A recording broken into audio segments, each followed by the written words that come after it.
On this slide, I'm showing a model DAC trace for the melting of a protein that I extracted from a 2005 publication by Prabhu and Sharp.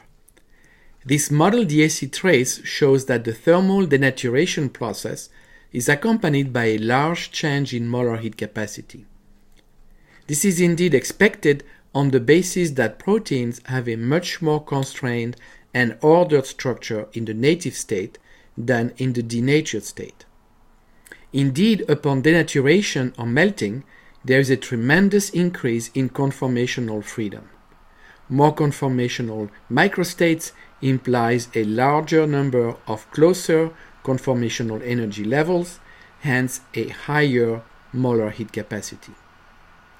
The modeling of the DAC curve shows also that superimposed on the change in molar heat capacity, there is a peak associated with the absorption of energy used to break the specific interactions that hold the native structure together. Below the peak, the protein is fully folded, while after the peak, the protein is partially to fully unfolded.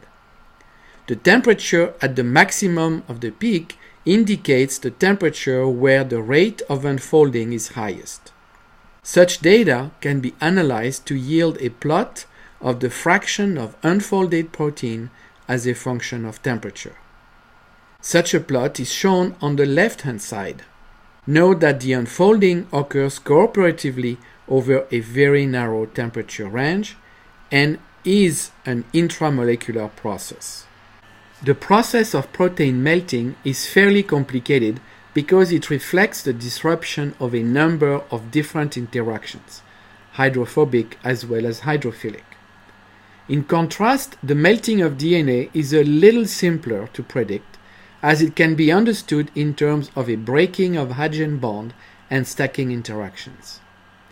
DNA exists as a double helix, and its melting is associated with the unzipping of the double helical structure to form two independent shapeless strands that can adopt different kinds of conformations. The DNA double helix is held together primarily by hydrogen bonding interactions between base pairs, but also by stacking interactions between the aromatic nucleobases in a direction perpendicular to the helical axis, hence keeping these hydrophobic aromatic moieties away from the solvation shell. While the thymine-adenine or TA bases are paired through two hydrogen bonds, the cytosine-guanine or CG bases are paired through three. Obviously, the thermal energy or heat required to break three hydrogen bonds is significantly higher than the energy associated with the disruption of two hydrogen bonds. So one should expect that the greater fraction of CG pairs in a DNA double helix will lead to a higher melting temperature. As shown on the graph on the right-hand side, this is indeed what one observes when comparing DNA double helices of fixed length.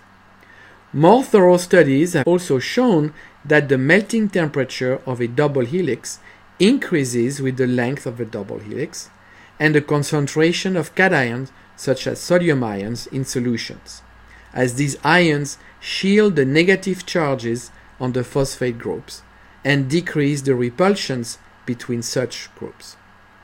The effect of DNA length, sodium concentration, and fraction of CG pairs can be summarized by the following equation.